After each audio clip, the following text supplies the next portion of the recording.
Hello and welcome again to the maths class with me Sarika. Today we are going to start exercise 12.1 and this is question number 4. So here question number 4 has two parts, A and B. So this is A part and what is the question? Identify terms which contains x and give the coefficient of x. Means आपको क्या करना है, आपको वो terms identify करनी है जिनके पास x variable है। ठीक है, आपके पास एक एक्सप्रेशन है, उसके अंदर आपके पास x वेरिएबल वाली एक टर्म होगी, आपको उसमें से उसको आइडेंटिफाई करना है, लिखना है। दूसरा आपको क्या करना है, and give the coefficient of x, यानी कि उस x के साथ जो भी मल्टीप्लाई हो रहा है, चाहे वो आपके साथ कांस्टेंट न्यूमेरिक हो न्यूमेरिक हो या फिर आपके साथ उसके साथ वेरिएबल मल्टीप्लाई हो रहा है, तो हमें वो दोनों चीजें याद करके और ध्यान से लिखनी है। अच्छा, अब देखते हैं इसका फर्स्ट पार्ट। तो यहाँ पर हम इसको टेबुलर फॉर्म में कर रहे हैं, इजी होगा इससे। तो यहाँ मेरे पास है Y square X plus Y, this is the first part of fourth A part, Y square X plus Y. तो यहाँ मेरे पास एक्स वाली टर्म, यहाँ वैसे तो दो टर्म बन रही हैं, ये वाई स्क्वायर और एक्स, और दूसरी टर्म बन रही है वाई, लेकिन हम वाई नहीं लेंगे। क्यों? क्योंकि हमसे पूछा ही नहीं है, उसने हमसे कहा है कि आपको एक्स वाली टर्म उठानी है। तो मेरे पास एक्स वाली टर्म जो आती है वो आती है वाई स्क्वायर एक्स। ठीक है, तो ये टर्म मेरे पास आ गई। अब यहाँ से एक्स वाली टर्म आ गई जी, बिल्कुल ठीक हो गया। अब यहाँ पे मुझे उसका कोफिशिएंट जानना है। तो कोफिशिएंट में क्या करते थे, पहले हम क्या करते थे, पूरी टर्म का निकालते थे। तो अगर हमें पूरी टर्म का निकालना है तो इसका कोफिशिएंट बन जाएगा 1। ठीक है, ध्यान से देखेंगे, अगर मैं इस पूरी टर्म का निकाल रही हूं तो इसका कोफिशिएंट बनेगा 1। ठीक है, इस पूरी टर्म के साथ 1 की मल्टीप्लिकेशन हो रही है, लेकिन हमें इस पूरी टर्म का कोफिशिएंट नहीं फाइंड आउट करना है, हमें फाइंड आउट करना है सिर्फ x का। ठीक है, हमें क्या करना है, हमें फाइंड आउट करना है सिर्फ x जो हमारे पास आएगी टर्म विद x के साथ जो मल्टीप्लाई हो रहा है उसको करना है। अब x के साथ कौन मल्टीप्लाई हो रहा है, x के साथ तो वाई स्क्वायर हो रहा है और 1 हो रहा है। ठीक है, तो यहाँ हम कोफिशिएंट ऑफ x लिखेंगे वाई स्क्वायर और हम क्या लिखेंगे 1।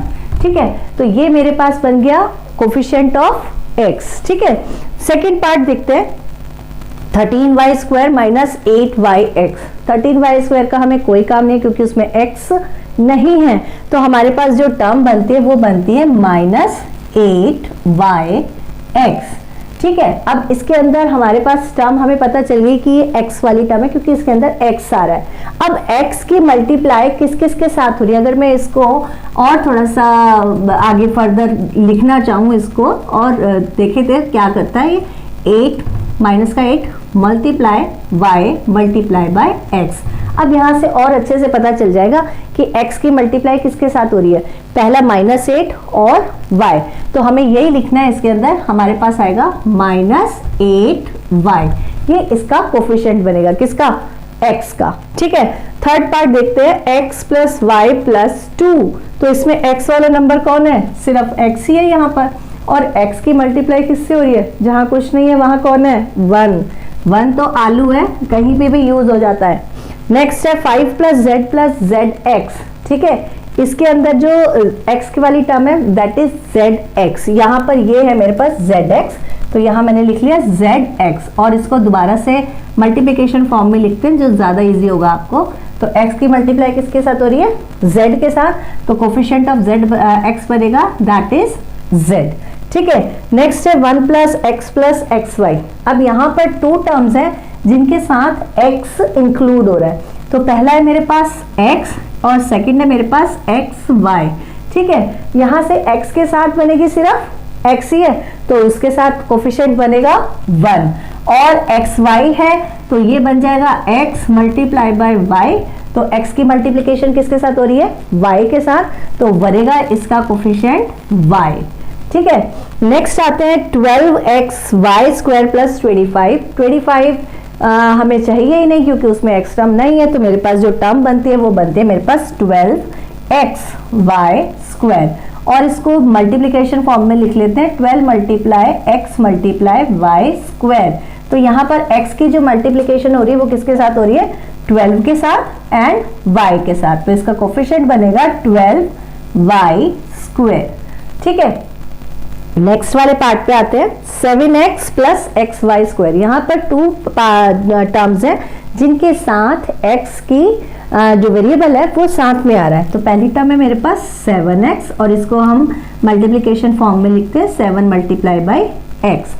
तो यहाँ से जो मेरा कोफिशिएंट निकल के आता है x का, दैट इज 7। और नेक्स्ट मेरे पास बनता है एक्स वाई स्क्वायर और इसको भी हम लिख लेते हैं x multiply by Y square. तो यहाँ पर जो कोफिशिएंट बनता है दैट इज y स्क्वायर।